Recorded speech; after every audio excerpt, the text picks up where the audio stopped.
Мен Амангелдиева Дариға Жұмабекқызы, Түркістан қаласындағы ең алғашқы остеопат орталығының негізін қалаушы остеопат маманымын. Мен қазіргі таңда остеопат бойынша жұмыс жасап жатқаныма 3 жылдан аса 4 жылдық тәжірибем бар. Осы остеопатия бойынша ең бірінші алғаш бастаған білімімді мен Виталий Ким Москва қаласындағы остеопат невролог маманынан білім алдым. Және де әлде де мен білімімді шыңдап жатырмын.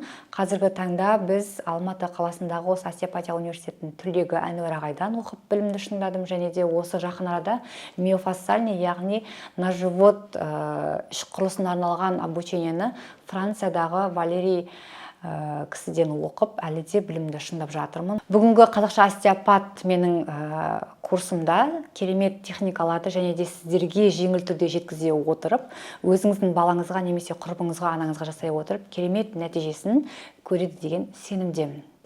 Остеопатия бұл остеон сүйек, патос ауырсыну, адам ағзасындағы сүйекпен бұлшықеттердің бұзылыстарын емдейтін, тек алақанның көмегімен ғана емдейтін маман болып табылады.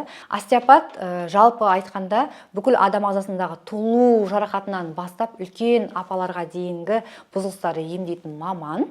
Остеопатия бойынша қазіргі таңда бізде ЗПР, ЗР, аутист, грыжа, протрузия, симфизит, энурез, баладағы невролог бұзылыстар және де үлкен апалардың аяқ ауруы, қақсауы, грыжа, барлық осындай бұзылыстардың барлығын остеопат маманы емдей отырып, мен практикамда осы нәтижесін көре отырып, сіздерге үй жағдайында өзіңіздің балаңызға немесе әпкеңізге, анаңызға үй жағдайында оңай бір жеңіл түрде жеткізетін техникаларымды сіздермен бөлісетін боламын және де нәтижесін сіздерден күтемін.